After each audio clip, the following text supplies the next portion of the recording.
À l'issue du premier tour, moins de 2 points séparaient Thierry Benoit de Nolwenn Wahe.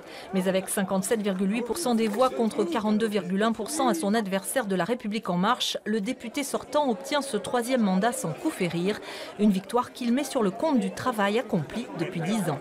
Pour celui qui voulait prendre le temps de regarder le travail de manière minutieuse, le travail du député, mais aussi ses propositions sur le code du travail, sur l'économie, sur l'aménagement du territoire, sur l'Europe, sur l'industrie, sur l'éducation, sur la sécurité, sur la biodiversité, sur l'environnement. Les gens ont pu voir que le député était assez ouvert, enfin député candidat, était ouvert et qu'il n'y aurait pas d'anicroche, je dirais, avec le président Emmanuel Macron. Thierry Benoit Macron compatible, c'est peut-être ce qui a joué un tour à Nolwenn Wahe, la candidate d'En Marche, elle qui espérait soutenir la politique d'Emmanuel Macron sur les bancs de l'Assemblée nationale. Bien sûr qu'à titre individuel, je suis déçue. En même temps, nous avons une majorité présidentielle et c'est ce qui comptait. Moi, depuis le début, je milite pour La République En Marche.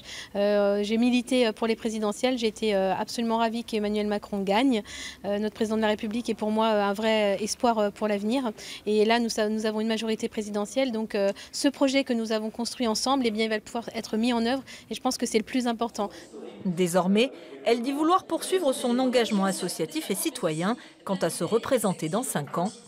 Je ne sais pas, mais en tout cas, ce qui est sûr, c'est que comme la loi de moralisation politique va passer, que M. Thierry Benoit va probablement signer, puisqu'il est Macron compatible, il ne pourra pas se représenter. Venez faire une photo de famille. Allez, hop. Candidat ou pas, Thierry Benoit, lui, savoure le présent et a tenu à remercier tous ceux qui l'ont soutenu dans cette campagne, dont de nombreux maires de la circonscription, en entonnant avec eux une Marseillaise.